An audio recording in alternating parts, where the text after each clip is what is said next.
Bueno, buenas tardes a todos. Me alegra mucho de veros otra vez aquí, a muchas caras conocidas.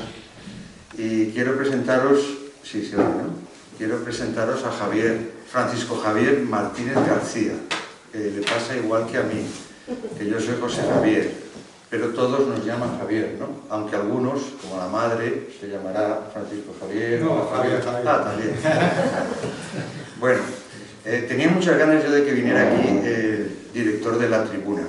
Hace 40 años que inició este periódico aquí en Albacete, se celebró el aniversario en diciembre, si no recuerdo mal, y lleva 18 años dirigiendo el periódico. Llegó en el año 2007 y bueno, todos, yo creo que aquí veo canas y todos conocéis cómo empezó La Tribuna y qué periódicos había en aquel momento y bueno, cómo ha ganado adeptos y bueno, ya esto sería hacer propaganda de La Tribuna, ya es la primera parte.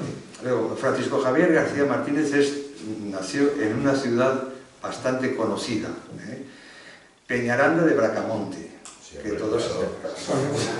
todos sabéis que está en Salamanca.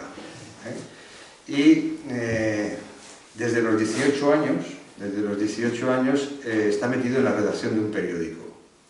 Y esto quizá fue lo que le llevó también a estudiar en la Universidad Pontificia de Salamanca, Ciencias de la Información, con la especialidad de periodismo. Y ha estado trabajando en periódicos de Salamanca, de Ávila, y ya en el 2007 vino aquí. En Salamanca estaba en la Gaceta Regional, en la Tribuna de Salamanca, en el Adelantado de Salamanca, en el Norte de Castilla, en el Diario de Ávila. Y bueno, pues tenemos la suerte de tenerlo aquí desde el año que ya he dicho 3 veces. Bueno, quería comentar 2 cosas y con esto acabo. Leyendo a Kierkegaard, es un personaje, un filósofo estupendo, pero que critica muchísimo a los periodistas. Decía que el gran problema de esta sociedad son los periodistas. Pero luego, leyendo a San José María, nos damos cuenta todos de la importancia que daba a este oficio, al oficio del periodismo, precisamente porque era una manera de difundir la verdad universal, esa clásica, no la absoluta, sistema cerrado del que hablan los modernos, el modernismo, ¿no?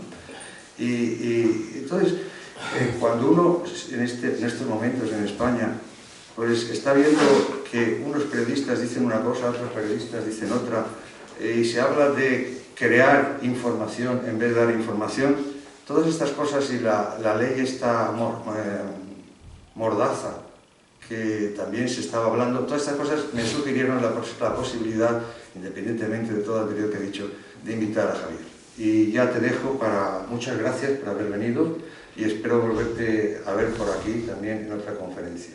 Todo tuyo.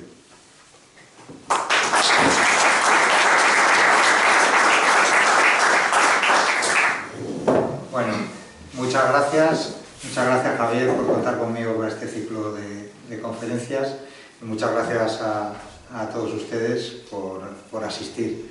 Espero no aburrirles mucho. A mí me gusta hacer una exposición primero y luego me gusta mucho interactuar con el auditorio porque creo que es como más se enriquecen las dos partes, porque el mensaje se lanza pero también tiene que haber una respuesta por parte del receptor y yo creo que eso es enriquecedor para todos. Como bien ha dicho Javier, yo soy Francisco Javier Martínez García. Curiosamente yo no firmo como Javier Martínez, sino como Francisco J. Martínez. Pero bueno, todo el mundo me conoce como Javier. Desde hace 18 años dirijo La Tribuna de Albacete y bueno, ya me puedo considerar un albacetense más porque ya mi familia se ha formado aquí en esta ciudad y estamos muy a gusto aquí y ojalá estemos muchos años por aquí. Pero bueno, vamos a meternos en la harina. Me ha lanzado el guante con Kierkegaard y decía otro autor que para ser periodista hay que ser buena persona. Así que te recojo el guante y te lo encontraré. Bueno, primero, ¿qué es ser periodista? ¿A qué se dedica un periodista? Puede parecer algo obvio, pero tiene sus intríngulis y nosotros vivimos las 24 horas, esto es como ser torero, eres periodista las 24 horas del día. De hecho, recuerdo hace 2 años en la playa con la familia que hubo un ahogado desgraciadamente en la misma playa y yo me faltó tiempo para llamar a un medio de comunicación local para decirle, oye, que tenéis aquí una noticia. Aunque no era para mí, pero el periodista vive las 24 horas al día. A ver, pues el periodista, su principal cometido es la búsqueda de la verdad. Pero la búsqueda de la verdad no a cualquier precio, no con cualquier medio, sino bajo un prisma de responsabilidad. Ese es el mayor hándicap de un periodista, es la responsabilidad que tiene a la hora de informar. De tal forma que tiene que ponerse sus propios límites, entre comillas, pero también la responsabilidad de informar y de que lo que él está percibiendo lo sepan aquellas personas que no pueden estar en ese lugar. Es transformar también mucha información técnica en información que llegue al público en general, con un lenguaje llano, por ejemplo, en el ámbito judicial o en el ámbito sanitario, que tienen un lenguaje más técnico o en un lenguaje científico incluso, pues el periodista no tiene que saber de todo eso, tiene que beber de unas fuentes que son, pues, en el caso de un auto judicial, una sentencia judicial, tiene que leerse la sentencia judicial y transformarla al lenguaje que lo pueda entender cualquier persona de la calle. Muchas veces dicen, no, es que los periodistas tienen que saber de todo. Bueno, hasta cierto punto. Nosotros nunca vamos a saber más que alguien que tiene una titulación, una formación de muchos años o con mucha experiencia. Pero sí tenemos que llegar a esa persona que es un erudito de la materia, que nos cuente lo que ha pasado y entonces nosotros saber transformarlo en un lenguaje llano, en un lenguaje que sea entendible para toda la sociedad. Ahí entra el tema de la responsabilidad. La responsabilidad en mi profesión es muy importante. De hecho, hace poco más de un mes celebrábamos el 40 aniversario de La Tribuna de Albacete y lo conmemorábamos con una gala de premios y una exposición que hacemos todos los años, que les invito, si tienen oportunidad, porque se repite todas las navidades en el Museo Municipal, en el antiguo ayuntamiento, que es el resumen del año en imágenes de los fotoperiodistas de La Tribuna. Este año, como era el 40 aniversario, pues hicimos algo un poco especial, hicimos un repaso de los 40 años con fotos muy significativas. Del accidente del TLP, del desgraciado accidente del TLP, que murieron 11 personas, griegos y franceses, militares, ahí nosotros no vimos ninguna foto escabrosa ni ninguna foto de lo que fue el siniestro.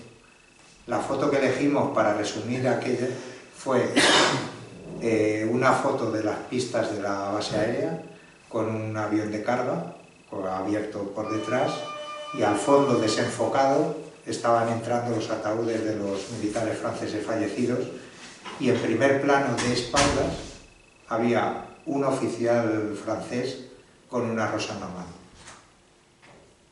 Nosotros contamos la tragedia. Con esa foto cuentas la tragedia, cuentas que ha habido muertos, que ha sido en un ámbito militar, pero no cuentas un militar tirado en el suelo yaciendo muerto, porque ahí está la responsabilidad.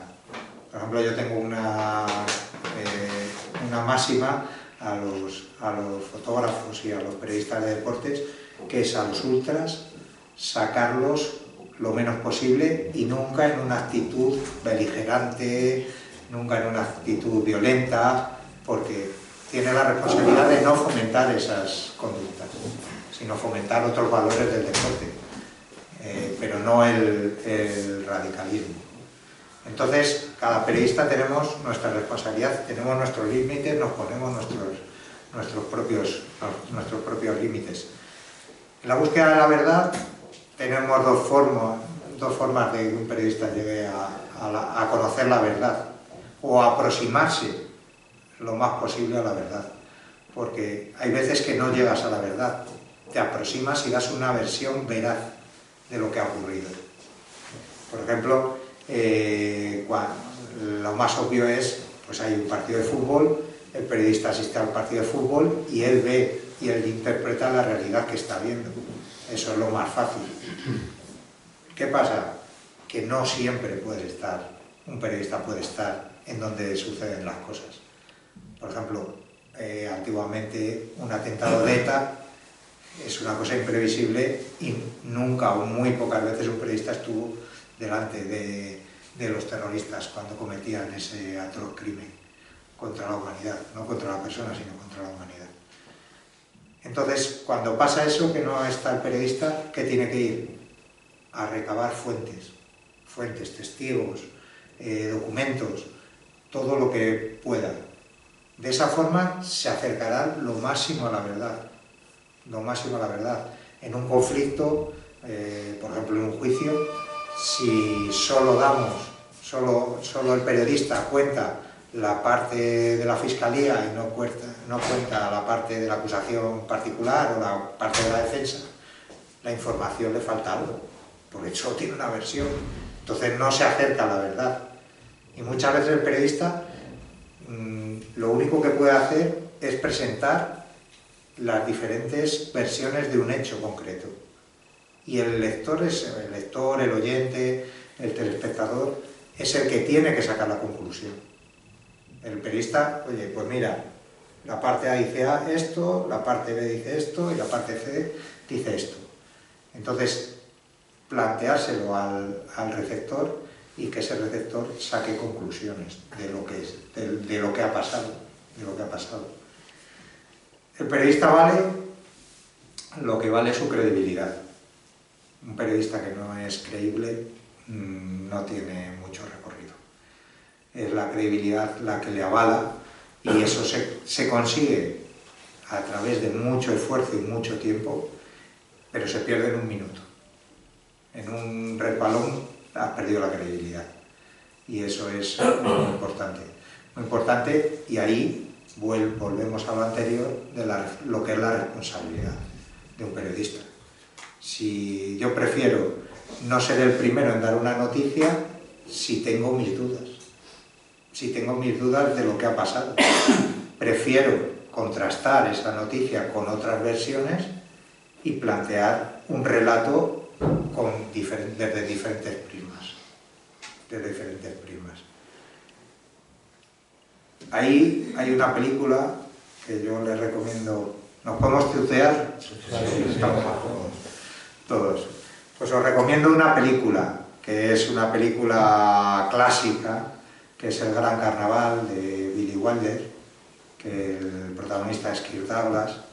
El Gran Carnaval se tradujo así porque es un periodista que está desahuciado porque está en un periódico local, después de haber estado en periódicos nacionales, en primera línea del periodismo de Estados Unidos, y le mandan a mitad del desierto a cubrir una noticia intrascendente, y cuando regresa a la redacción para echar gasolina en una típica gasolinera de mitad del desierto, que solo está la gasolinera, estamos hablando que es una película de los años 60, es en blanco y negro, y está allí y pasa a la cantina y pide un refresco, y el camarero le empieza a decir que ahí detrás hay una mina de los antiguos indios y que ha habido un derrumbe y que hay una persona atrapada.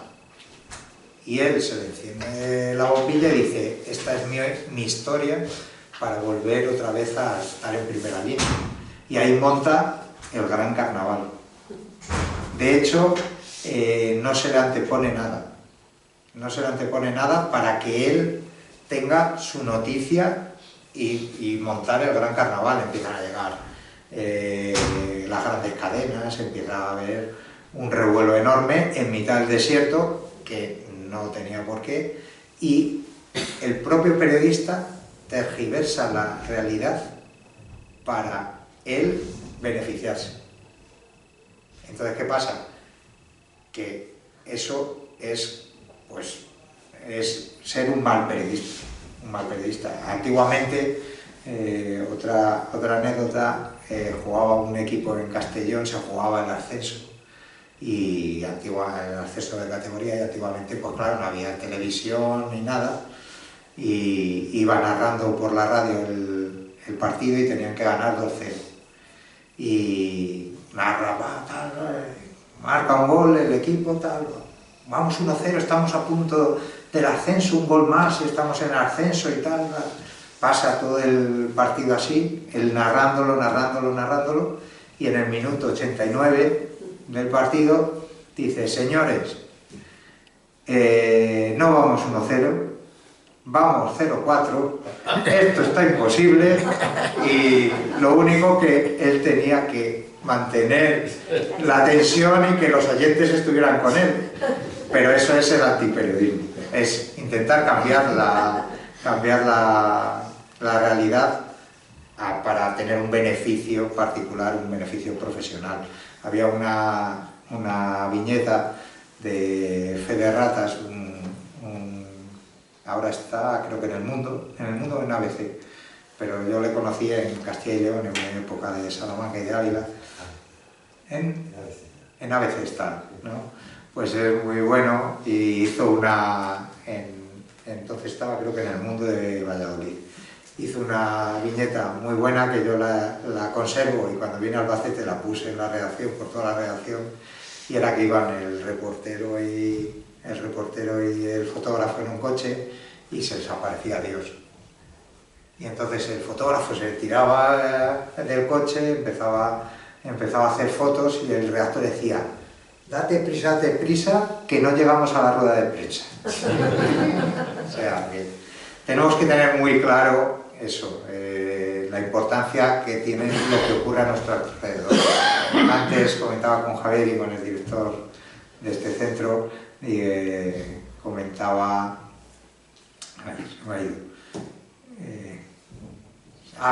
comentaba cuando llegué aquí hace 18 años. Yo soy el director, pero me gusta mucho estar al pie del cañón, y me metía en todas las reuniones, me sigo metiendo en las reuniones de coordinación de las secciones y todo. Y en las primeras veces que me metía les decía a los redactores: bueno, a ver qué primicia mundial me traéis hoy. Y todos se reían, ja, ja, ja, ja. Digo, no, es que tengo la responsabilidad de contar si hay un bordillo roto en la calle San Juan, o si en la catedral se ha caído la Virgen de los Llanos, que está en la plaza de la catedral. Si nosotros no lo contamos, no lo va a contar nadie. Entonces era una primicia mundial. Entonces tenemos mucha responsabilidad en ese aspecto. Así lo recoge la Constitución española en su artículo 20, donde se reconocen y protegen los derechos de expresión y de difusión, de producción literaria, artística, científica y técnica, la libertad de cátedra, y también el derecho de comunicar o recibir libremente información veraz. Dice veraz porque, por lo que he dicho antes, muchas veces no se llega a la verdad absoluta, se da una versión veraz de lo que ha ocurrido. Esto también en este artículo, en su primer punto, también recoge la cláusula de conciencia, que la cláusula de conciencia en los periodistas como en médicos también la tenemos, y el secreto profesional. El secreto profesional es muy importante, porque nosotros tenemos una credibilidad, y tenemos la credibilidad que tienen nuestras fuentes. Si nosotros desvelamos nuestras fuentes, estamos perdidos, porque hay poderes económicos, políticos, incluso sociales ya, que intentan a esas fuentes minarlas para que no te cuenten cosas, para que no salga a la luz muchas cosas, muchos asuntos que suceden en el día a día. Ahí en el punto 2 del artículo 20 se dice que está prohibida la censura previa, y también se recoge una cosa muy importante en el punto 3, que son los medios de comunicación públicos que están al amparo del Parlamento español. En el punto 4 pone los límites de esos derechos y a través de las leyes, de esos derechos y de la ley, haciendo especial hincapié en el derecho al honor, a la intimidad, a la propia imagen y una protección especial a la juventud y a la infancia. Hoy en día, lo digo así, mi profesión vulnera muchos de esos derechos y muchas de esas protecciones. Yo soy muy crítico con mi profesión, yo no soy corporativista, nunca lo he sido y me parece que es un error ser muy corporativista porque hay que reconocer los errores de un colectivo, no pasa nada. No somos perfectos, somos humanos, entonces hay veces que nos equivocamos y tenemos que asumirlo. Y luego, en el punto quinto de ese artículo 20 de la Constitución está el secuestro de publicaciones, grabaciones y otros medios de información que solo está permitido bajo resolución judicial. Bajo resolución judicial. Este punto, tengo que decir que está en peligro en estos momentos. Nosotros muy habitualmente, demasiado habitualmente, nos enfrentamos a presiones e a intentar que estos secuestros de publicaciones, yo más que de publicaciones diría de informaciones, estamos expuestos los periodistas todos los días. De hecho, por ejemplo, en pandemia, cuando salieron las primeras imágenes del hospital de Albacete con los enfermos tirados en el suelo y eso, nosotros fuimos los primeros que lo sacamos a la luz. Y yo tuve llamadas, muchas llamadas, diciendo que por favor que lo retiráramos, que eso era un montaje del Partido Popular. Que eso no existía. Yo, mi fuente era una profesional del hospital, o sea, yo lo tenía perfectamente cogido y yo dije que no, que tirar para adelante. Y esas personas que me llamaron de varias instituciones, les dije, si tan seguro que es un montaje, me mandáis un documento diciendo que es un montaje escrito y me lo firmáis. Y entonces me dijeron, Javier, fueron 3 personas y las 3 me dijeron lo mismo, Javier, sabes que no podemos hacer eso. Digo, pues sabes que yo no puedo quitar el vídeo. Y luego al final, digo, la realidad antes o después sale, como en los crímenes, antes o después se conoce. Entonces, al final salió toda la luz. Pero muchas veces las presiones son tan duras que muchos profesionales han abandonado la profesión por estas presiones. Son presiones a distintos niveles. Pues, por ejemplo, en el ámbito deportivo son unas presiones que no son tan serias como en el ámbito político o en el ámbito económico. Pero las presiones existen y tenemos que aprender a convivir con ellas. ¿Vale? Quería hacer hincapié un poco en las libertades, en la libertad de expresión y la libertad de información. La libertad de expresión es el derecho a decir y la libertad de información es derecho a saber. No es lo mismo, muchas veces hay muchas veces que se confunden estos dos derechos y es muy importante saberlos diferenciar, porque no es lo mismo que una persona particularmente diga algo y de forma desinformada a decirlo cuando tienes libertad de información, informarte y luego expresarlo. Eso es lo que hace un periodista. Un periodista primero tiene libertad de información, tiene que usar esa libertad de información para luego ejercer la libertad de expresión, que en este caso no es a título particular, es a título de un medio de comunicación que es uno de los pilares fundamentales de la democracia, porque se articula, se vertebra muchas veces lo que es la sociedad. Estas dos libertades generan una masa crítica de ciudadanos. Sin estas dos libertades, lo que es una sociedad pierde muchos valores y no es una masa crítica. Empieza a ser un conjunto de personas, no hay masa crítica. Esa masa crítica, ¿cómo se trabaja? Primero con educación y segundo con formación. Primero con educación desde las edades más tempranas. Yo creo que es fundamental inculcar a nuestros pequeños que sepan que tienen libertad de expresión y que tienen libertad de información. Que ellos en sus edades más tempranas su libertad de información es aprender a sumar, aprender a escribir, aprender a leer, pero luego van a llegar a otros estadios más avanzados. Pero si no tenemos, pasaba antiguamente, que había una masa dentro de la sociedad que no estaba formada, no estaba educada y estaba desinformada, que luego hablaremos de ello. Si existe esa masa crítica, en una sociedad democrática, la democracia siempre será más fuerte. Con masa crítica no quiero decir que sea un contrapoder, sino que sea una masa crítica que se pregunte por qué de las cosas, el porqué de las cosas. El periodista se pregunta todos los días el porqué de las cosas. Nos dicen, es que sois muy cotillas. Sí, es que nosotros nos ganamos la vida siendo cotillas para que tú estés informado. Pues nosotros estamos en sitios que normalmente el ciudadano de a pie no llega. Dice, no, es que estáis siempre por ahí cotillando. Sí, es que nuestra función es ser Pepito Grillo.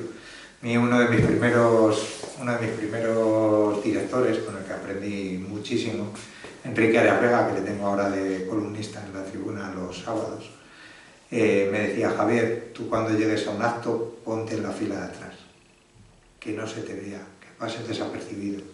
Dice, porque ese conjunto de personas actuarán con total normalidad.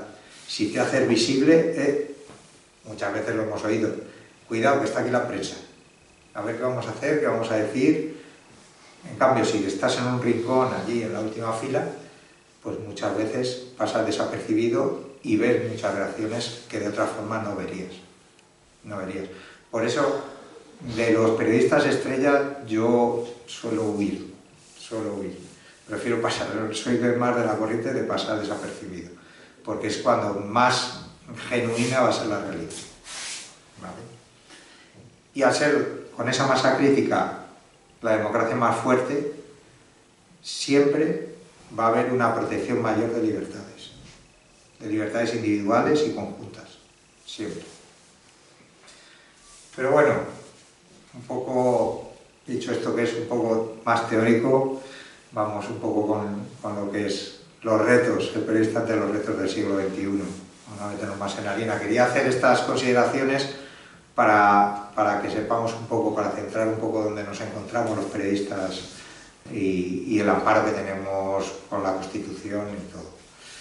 El periodismo, como he dicho, es un pilar de la democracia. Hay muchos mensajes ahora que dicen, no, es que los periodistas sois prescindibles. Bueno, ¿somos prescindibles o no? ¿O no? Porque si no estamos, puede haber también cosas perjudiciales, muy perjudiciales para la sociedad. Siempre desde el prisma de un buen periodismo, no desde el prisma de mal periodismo. En el siglo XXI, desde el 2000, desde prácticamente la época de 2000, finales del siglo XX, la profesión de periodista ha quedado un poco en una indefinición. ¿Por qué? Porque estamos en un sector completamente cambiante, en un mundo cambiante. La irrupción de Internet, cuando salió Internet todos decíamos, esto es el futuro, esto es algo del futuro, esto tampoco nos va a influir tanto, cambió por completo. Yo con 18 años iba a la redacción de la Gaceta Regional de Salamanca, que estaba allí, y yo los teletipos, la agencia F, las informaciones de la agencia F, las recogía en una máquina de papel continuo y salía el teletipo y decías, este me interesa. Arrancabas el papel, te ibas a tu sitio y lo tecleabas en un ordenador que era prehistórico. Aquellos ordenadores de las pantallas verdes, pequeñitas, bueno, lo tenías que teclear y te venían, las fotos te venían por ese papel continuo y se metían. ¿Por qué no había, diréis, por qué no había fotografías en color en los periódicos? Porque no podía verlas. No había unos sistemas tecnológicos para que esas fotos llegaran con calidad suficiente para reproducirlas. Entonces he pasado de eso con 18 años, ahora con casi 50, que das a un botón y te salen 300 fotos en color como quieras. Yo he estado en la maquinaria de un periódico, en la rotativa de un periódico, recortando fotos para ponerlas y hacer la composición de la página. Y he visto a los linotipistas allí con las cajas de plomo todavía poniendo las letras. Ahora ya, claro, es impensable. ¿Qué pasaba? Que el periódico salía a las 5 de la mañana y se acababa de imprimir. Ahora nosotros, la Tribuna de Albacete, todos los días, entre si hay fútbol más tarde, si no hay fútbol, pues sobre las 10 se acaba la edición se envía a Burgos, en Burgos se imprime y a primera de la mañana está en Albacete. Eso cuando yo tenía 18 años era algo... Bueno. De hecho, en la Filomena nos quedamos 3 días sin periódico porque no podíamos pasar a Guadarrama. O sea que volvimos a lo anterior. Pero bueno. Entonces, en el siglo XXI, todos estos cambios tecnológicos dicen, no, es que se ha democratizado la información. Bueno, en parte sí, pero eso tiene muchos riesgos. Es como la libertad y el libertinaje, igual. Se democratiza con Internet y enseguida empiezan, se va a acabar el oligopolio de los medios de comunicación y de los periodistas y tal. Bien, muy bien. Surgió al principio, los blogs que había, surgieron el periodismo ciudadano.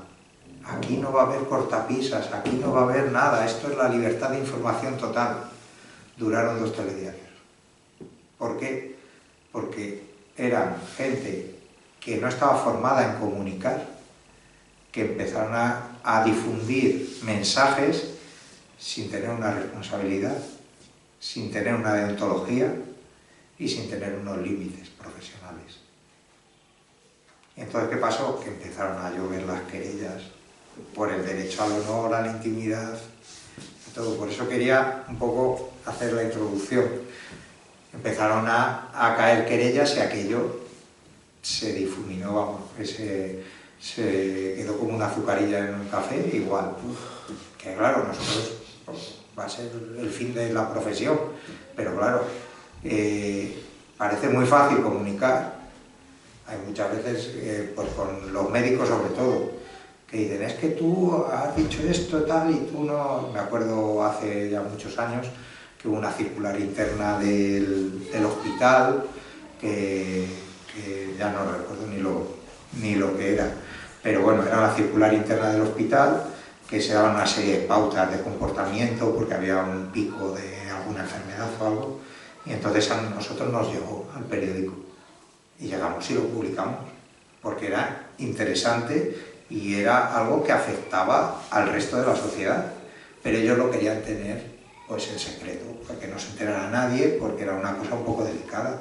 Pero vamos a ver si afecta al resto de la sociedad. Nosotros consideramos, nos reunimos, consideramos que sí debe ser, que sí es noticia y que afecta a la sociedad y lo tiene que conocer la sociedad.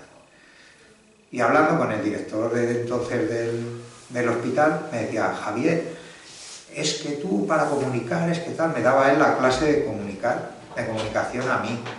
Y digo, mira, tú me podrás dar una clase de cardiología porque eres cardiólogo, pero de comunicar tú no me puedes dar una clase, porque no estás formado para ello. No sabes los límites, no sabes la deontología, no sabes muchas claves que son fundamentales a la hora de comunicar y que se pasan mucho por alto. Ahora, ¿qué está pasando? Los influencers. Eso es lo que está pasando. Eso es lo que está pasando.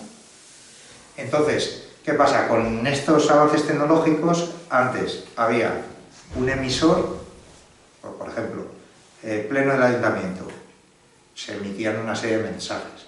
Había un mensaje, había un periodista que hacía de decodificador y había un receptor.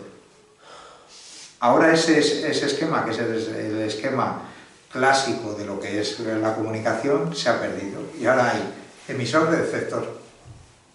Y allá te las apañas, receptor. Allá te las apañas. ¿Qué pasa? Que surgen muchas desviaciones de lo que es la realidad. Muchísimas sin ningún filtro. Sin ningún filtro. ¿Qué pasa a los chavales que están con el móvil? que al final no hay una educación en los centros sobre comunicación e información. ¿Y qué pasa? Que todo lo que les llega se lo tragan, se lo tragan, se lo tragan, se lo tragan. ¿Y qué pasa? Que al final estamos haciendo una sociedad que no está formada. No está formada ni informada. Ahí surgen los bulos. Ahora se llaman fake news, pero son los bulos de toda la vida. O sea, lo podemos llamar como queramos, pero son los bulos de toda la vida. Nosotros vivimos con los bulos todos los días. Todos los días. Por ejemplo, cuando hubo los terremotos en Osa de Montiel, nos llega a la redacción una foto de una carretera con una grieta de 1 metro por la mitad. Y yo digo, esto no me huele bien. Y digo, llamo al coronel de la Guardia Civil y le digo, oye, ¿qué sabéis de esta grieta en esta carretera? Dice, Javier, tengo 20 patrullas dando vueltas por Osa de Montiel y no hay grieta. Hubo medios que lo publicaron porque no somos infalibles y hay veces que te la cuelan, ¿Y qué pasó? Que la grieta era de un terremoto en California, que la habían cogido y la habían colocado aquí. En el incendio de Yeste, dicen, no os preocupéis, ya han llegado los bomberos de toda España y tal, y nos llega una foto. Una fila interminable de bomberos, y muy mala calidad, de muy mala calidad. Yo dije, no me suenan a mí la vestimenta de los bomberos. Empieza, digo al diseñador gráfico, digo, intenta recuperar un poco de resolución de la foto, tal. Empezamos a ampliar, unos incendios en Canadá. Y eran todos los bomberos que iban al incendio. O sea, pero el problema de las fake news, que no siempre son intencionadas, siempre, por irrelevantes que parezcan, siempre son intencionadas y no siempre son de particulares o de una parte afectada. También llegan de instituciones y de fuentes oficiales. También te llegan. ¿Por qué? Porque ellos te lo intentan colar. Lo que hablaba antes de la pandemia. No, es que eso... Y eran fuentes institucionales. No, es que eso es un montaje. Y vale, fírmamelo. Y claro, no se firmó nunca. Las redes sociales. Las redes sociales, aquello es la ley de la jungla. Aquí te llegan por todos los sitios mensajes, te llegan por todos los sitios fake news. Ahí yo destacaría 2 cosas. Uno, lobbies de presión económicos, sociales, políticos, que utilizan mucho las redes sociales. Y 2, los influencers. Los lobbies de presión, por ejemplo, uno de los más claros son los lobbies animalistas. Los lobbies animalistas están súper activos en las redes sociales, luego van al mundo real y se presentan a las elecciones y sacan lo que sacan. Pero en las redes sociales van ellos minando un poco, haciendo su caminito, para intentar atraer a esos chavales que están con el móvil, para meterles sus ideologías, sus pensamientos, para intentar llevarlos a su redil. Y los influencers son gente, la mayoría de los influencers que hay son gente sin formación que te quiere vender algo. Es así. Y voy a poner un ejemplo y lo vais a entender todos. Dana en Valencia, una catástrofe que no sabemos ni los muertos que hay todavía, porque yo lo de los muertos no me lo creo. Creo que hay más. De hecho, mi mujer es valenciana y tenemos conocidos y creo que hay muchos más muertos de lo que dicen, por conocidos y amigos que han sufrido y casos particulares que no figuran como muertos en la Dana y murieron en la Dana. Ahí los influencers empiezan, hay que apoyar a Valencia, venga, mandarnos. Al mes todos esos influencers callados. han conseguido lo que han querido, que es recoger, y la mayoría, hay otros que no, pero la mayoría han desaparecido. Han desaparecido. Los influencers casi todos quieren venderte algo, material y político, económico, lo que queráis, pero siempre ellos llevan, como se dice en La Mancha, llevan su liebre y quieren que vayan los galgos detrás y para ellos beneficiarse, Luego los cambios en el proceso de comunicación. Ahí los periodistas se nos están poniendo trabas todos los días para acercarnos a esa verdad. Dificultad de acceso a las fuentes. Ya acordaros Mariano Rajoy, que empezó: mis ruedas de prensa las voy a hacer en un salón sin periodistas y con el plasma. Lo criticaba el PSOE y ahora el PSOE hace lo mismo. Lo que pasa es que los periodistas están allí pero no les dejan preguntar. Y si les dejan preguntar son determinados periodistas para hacer el paripé, como lo de las primarias. Vamos a hacer primarias, ahora el PSOE está inmerso en las primarias y en las regiones solo hay un candidato. En cuanto hay dos, se anuncia el segundo candidato y a los pocos días dicen: no, que me retiro. Pues ya está, no hay primarias. Pues esto suele pasar. Los gabinetes de prensa, en vez de ser facilitadores de información para los periodistas o de acercamiento de las fuentes a los periodistas, se han convertido en un muro. ¿La razón cuál es? Pues la razón es que las instituciones quieren dar su verdad. No quieren que haya medios de comunicación independientes contando cosas que no lo quieren. Entonces, ¿qué pasa? El gabinete de comunicación de una institución, de una empresa, de un colectivo, se erige como la verdad absoluta. Entonces es el discurso único.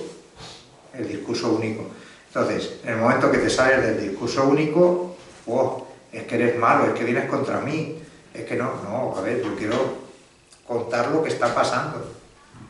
A ver, si, por ejemplo, en esta ciudad, un caso hipotético, en esta ciudad en un mes hay 3 asesinatos y nosotros publicamos que ha habido 3 asesinatos, seguramente que las instituciones digan: no, hombre, no cuentes que hay 3 asesinatos, que la ciudad entonces se va a resentir. Ya, pero es que tengo que saber que ha habido 3 asesinatos y que tenemos que tener más seguridad y tenemos que reclamar que haya más policía o que haya más guardia civil o que haya más policía local en la calle.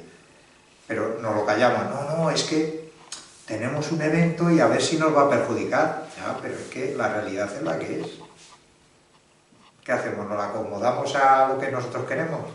Entonces lo que están intentando es que no haya ese decodificador. Entonces el emisor llega al receptor con su verdad, no con una verdad que se acerque a la realidad, sino con su versión de la verdad. Por ejemplo, en política, siempre cada partido va a tener una visión distinta de la realidad, y ahí está la riqueza de la democracia. Y va a haber desde la derecha hasta la izquierda, y ahí hay un abanico.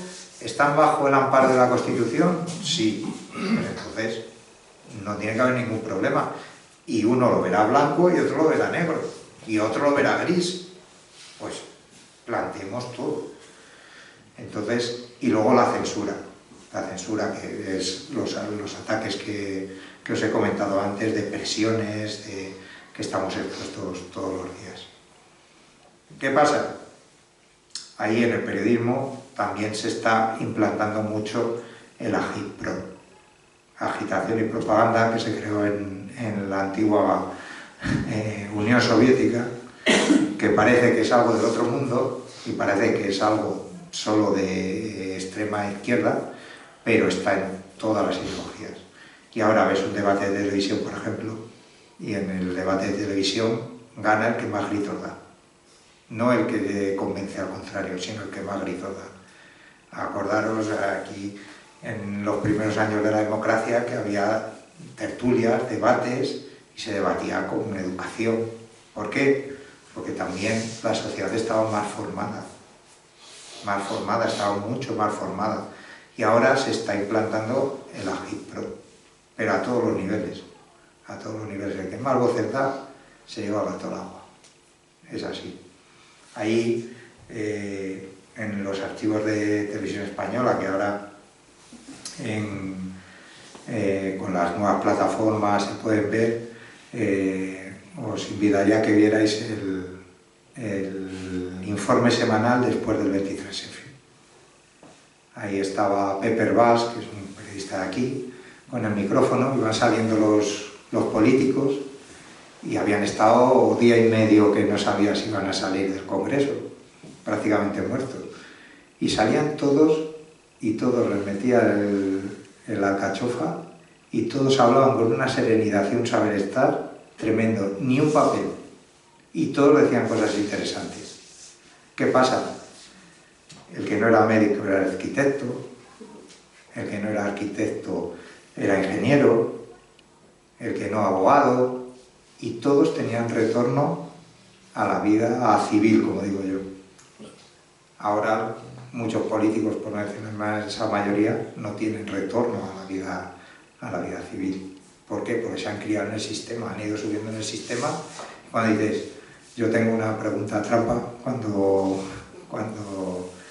entrevisto a un político y le digo, profesión, te dice político, y la segunda pregunta es, ¿y si no le votan? Y te dice, pues estudia Derecho, pero ha ejercido no. Empecé la carrera pero no la he acabado. De esos. Entonces, el nivel también te marca todo. Te marca todo. Con todo esto, bulos, redes sociales, los cambios en el proceso de comunicación y la AGIPRO, ¿en qué desembocan? En desinformación. En desinformación de las clases populares. Y es así. Hay una teoría, que es el péndulo histórico, que en el periodismo funciona perfectamente. Los medios de comunicación, tal como los conocemos hoy, empezaron en los clubes de los lores ingleses, finales del 18, principios del 19. Eran sitios donde les llegaban los primeros periódicos como los conocemos hoy. Porque periódicos han existido casi desde el Imperio Romano. De otra forma, pero existían. Pero como los conocemos hoy, llegaban a esos círculos donde estaban los lores ingleses y ellos estaban informados. Pero la gran comunidad estaba totalmente desinformada, entonces se creaba una élite que era la que manejaba al resto de sociedad. De eso que pasamos a lo que yo llamo popularización de la información. De tal forma que desde ese siglo XVIII-XIX hasta el siglo XX hemos pasado a que todos, absolutamente todos, estábamos informados. El péndulo ha ido cayendo, aquí estamos informados, pero es que ahora, con toda la situación que tenemos ahora, vamos a volver a estar una élite informada y una gran parte de la sociedad desinformada. Y esa élite informada es la que va a controlar al resto de la sociedad. O sea, tenemos el péndulo histórico marcado, que desemboca en desinformación, y la desinformación que desemboca en una sociedad manipulable.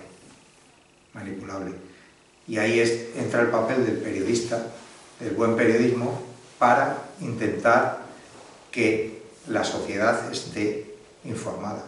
Porque es muy importante que la sociedad esté informada de lo básico, no de que el fulano se ha liado con Mengano o ahora con lo que ha salido, lo de las Islas de las Tentaciones, que yo me enteré el otro día, que si uno le ha puesto los cuernos a otro y tal, estamos con esas tonterías.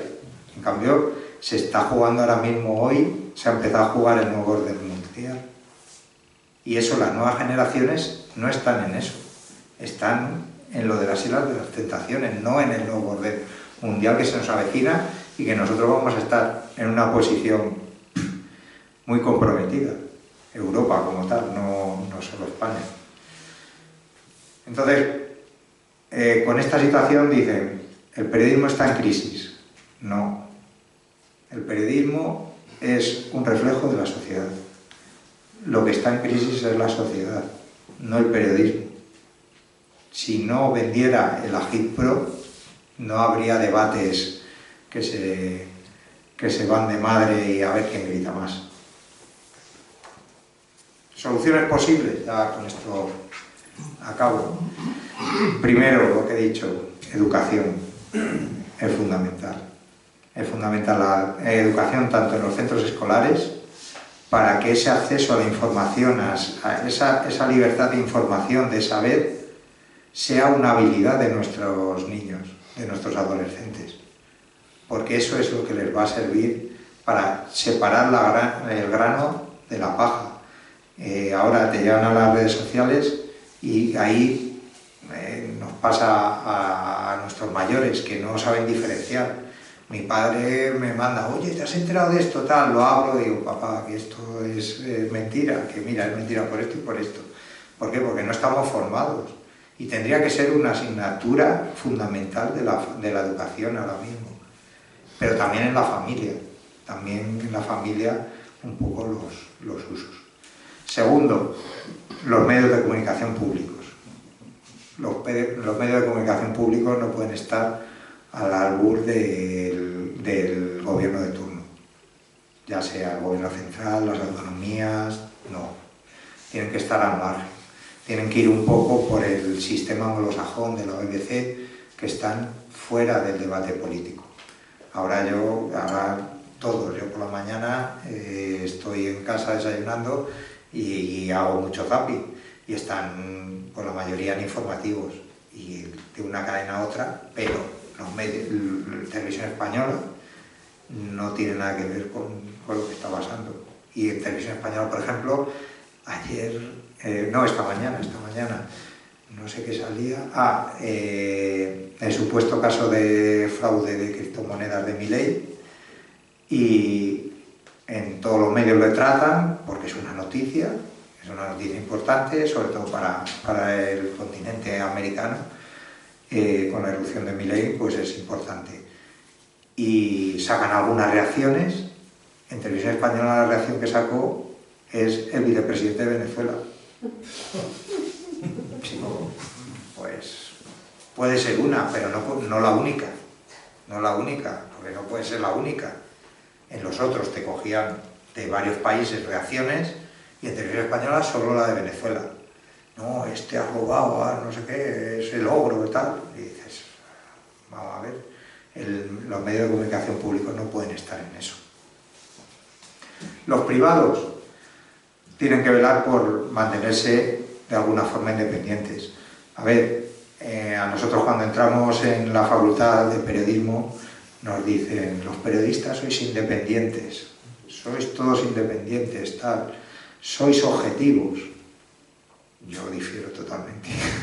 Entonces, con 20 años te lo crees, pero difiero. Porque al final los medios de comunicación privados tienen detrás una empresa, tienen un empresario, tienen una línea editorial, pero dentro de eso tienen cierta independencia. Y objetivos, no, porque todo ser humano per se es subjetivo. Por ejemplo, esta conferencia para uno será muy atractiva, para otro será un pestiño, y para mí, pues oye, es gratificante tener el auditorio. Pero todos tenemos una subjetividad desde que nacemos, desde que somos seres humanos. Ahí, en los medios de comunicación privados, hay que tener muy en cuenta el modelo de negocio que hay detrás. Con los medios digitales ha pasado una cosa, y es que se ha empobrecido la calidad de la información. No porque sean malos profesionales del periodismo, sino porque los medios económicos que tiene detrás un digital no es lo mismo que una televisión o que una radio ya implantada. Los medios de comunicación digitales todavía les queda por definir un modelo de negocio claro detrás, porque todavía no hay un modelo de negocio.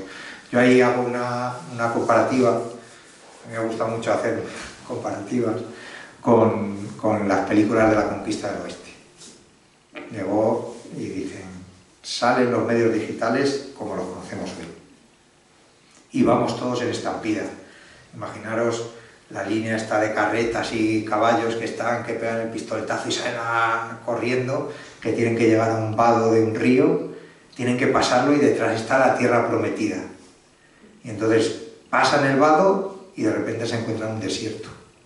Y llega uno, se le rompe una rueda de la carreta a una familia y dice, yo me quedo aquí, pum, pone su estaca allí y resulta que es en medio del desierto, que no tiene ningún valor esa tierra. Y otro dice, no, voy a llegar el más lejano posible, lo más lejano posible, porque allí no va a llegar nadie y va a estar el vergel tan... Se cansa de galopar con el caballo y sigue habiendo desierto.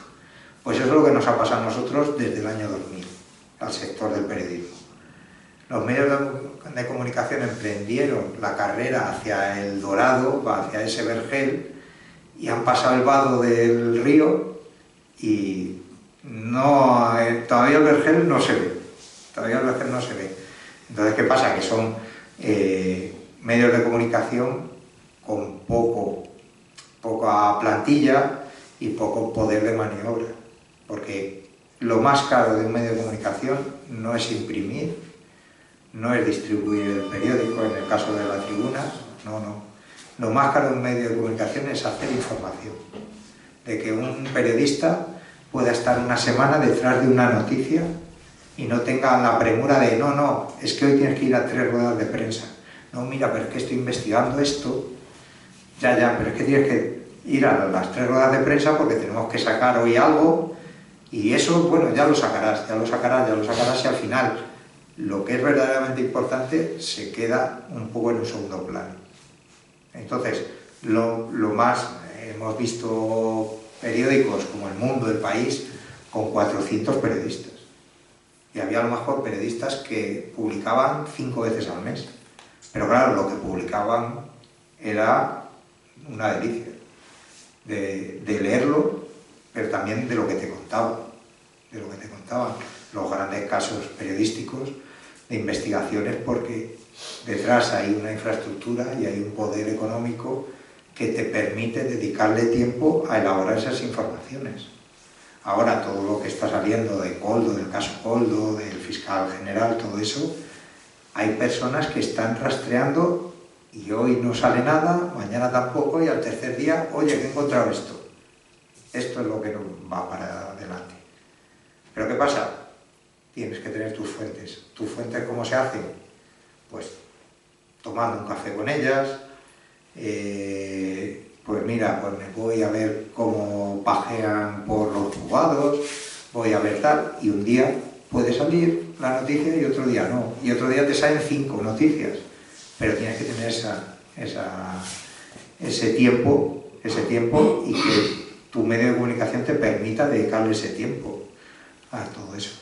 Entonces, ahí, dentro del sector de medios de comunicación, también hay que hacer un poco de reorganización. Luego, responsabilidad informativa, fundamental, poner mucho el acento en esa responsabilidad informativa. Y luego, regulación de un sector tan cambiante como el nuestro. Cuando digo regulación, no quiero decir ley mordaza, no quiero decir legislación, sino de alguna forma regularlo. Ahí sí quiero meter un matiz y es la colegiación profesional. Ahora mismo un médico puede comunicar, un mecánico puede comunicar, una persona que no ha acabado el bachillerato puede comunicar. No tenemos ninguna cortapisa para ser periodistas. En unos casos sale bien y en otros sale muy mal. Entonces, todos estos perfiles tienen que estar un poco regulados. Y un colegio profesional, el colegio profesional es un debate que hay entre los periodistas desde hace décadas. Pero ¿qué pasa?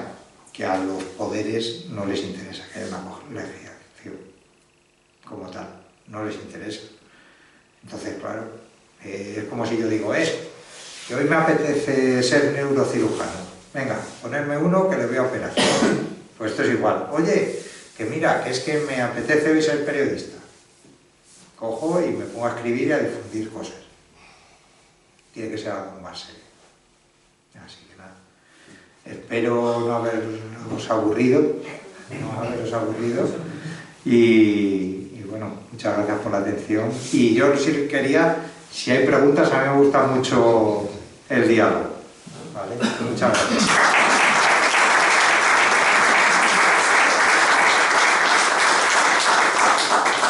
¿Alguna pregunta? Javier, sí. Vamos a ver, has hablado un poco de la nueva tecnología, de Internet, de todo esto. A mí me gustaría tu opinión, ¿cómo ves el periodismo, los medios de comunicación, por ejemplo, dentro de 10 años o dentro de 50 años? ¿Qué parte va a haber de periódico en papel? ¿Va a ser todo Internet, solo redes? ¿La radio no va a estar? ¿Qué crees tú que va a ocurrir en 5 o 10 años o en 30 o 50 años? Que estoy galopando todavía, estoy en el oeste galopando, que no sé lo que va a haber por delante. No, bromas aparte. A ver, en los medios de comunicación, en el periodismo, yo siempre tengo la referencia de Estados Unidos. Siempre. Porque desde que empecé en esto, desde los 18 años me metí en una redacción de un periódico y compaginaba una especie de pasantía con la carrera de periodismo, siempre lo que ha ocurrido en Estados Unidos, 10 años después ha venido a Europa. ¿Qué está pasando ahora en Estados Unidos? Primero, los medios de comunicación digitales fiables son de pago, todos. Lo que hay libre, gratis, es la generación de bulos, de fake news y de la desinformación. Eso por un lado. Aquí se quiso ir demasiado deprisa, se puso el muro y se vino abajo todo, con eres escandalosos en los grandes medios de comunicación españoles, porque no estábamos maduros para el muro. Ahora ya empieza a haber muros. Y ya la gente me empieza a pagar. Hace 10 años, ¿quién se iba a pensar que íbamos a pagar por la televisión? Nadie. Salvo para ver el fútbol, nadie. Ahora todos yo creo que pagamos por tener alguna plataforma. Entonces, los medios digitales yo creo que van a ir por ahí. Los medios tradicionales, el periódico ha muerto con la radio, ha muerto con la televisión, ha muerto con Internet. En el caso, por ejemplo, de La Tribuna, nosotros hemos acabado económicamente el ejercicio pasado en números negros. Y estamos ganando cuota de difusión año tras año desde la pandemia. Para nosotros la pandemia fue un golpe muy duro, muy duro. Primero porque no nos dejaban salir de casa, entonces nuestras ventas se fueron al carajo, como muchas empresas de otros sectores. Y desde entonces, luego la OMS sacó el informe de que el papel transmitía el coronavirus, que era incierto. Se le demostró que no, porque es un papel poroso que no se queda ahí el virus. Entonces, claro, los bares, por ejemplo, lo quitaron. Luego, el gremio de editores le demostró a la OMS científicamente que eso no era así, y tuvo que rectificar la OMS. Pero claro, el daño ya estaba hecho. Y nosotros hemos recuperado cuota, sobre todo en los bares y las cafeterías, pero íbamos con el informe, la rectificación de la OMS, y no se la creía. Entonces, poco a poco estamos recuperando eso. Nos han dado por muertos el papel, nos han dado por muertos. Os invito a que a estas horas vayáis a una cafetería y cogáis el periódico. Ahí sí tiene virus, En Estados Unidos, de todas las personas que lo han cogido, en Estados Unidos hay dos hechos. Uno, que están volviendo las librerías de barrio y 2, que están volviendo los periódicos locales. O sea, están recuperándose. No se están creando periódicos nuevos, pero los que hay sí se están recuperando. Sí se están recuperando. Otra cosa son los nacionales, porque son realidades totalmente distintas. Los nacionales, nosotros, hablo de la Tribuna de Albacete porque estamos aquí. Nosotros tenemos un territorio y tenemos unos lectores apegados a ese territorio. El mundo, el país, no tiene territorio. Entonces eso es un hándicap para ellos. O sea, sí crean corrientes de opinión nacional, pero no tienen esa cercanía con sus lectores. Entonces ese es un hándicap. Es un hándicap. Yo estoy en este negocio. Yo confío en que siga muchos años la prensa, ¿vale? Pero la radio se está reinventando. La radio ahora mismo se está reinventando con los podcasts, con todo eso. Y yo creo que la radio tiene futuro. Tiene futuro. La televisión, como la conocíamos con las cadenas comerciales, no lo sé. Ahí ya me pierdo.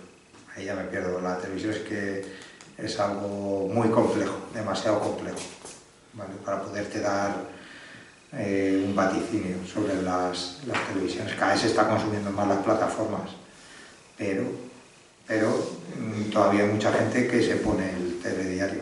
Antiguamente con mis abuelos el Party.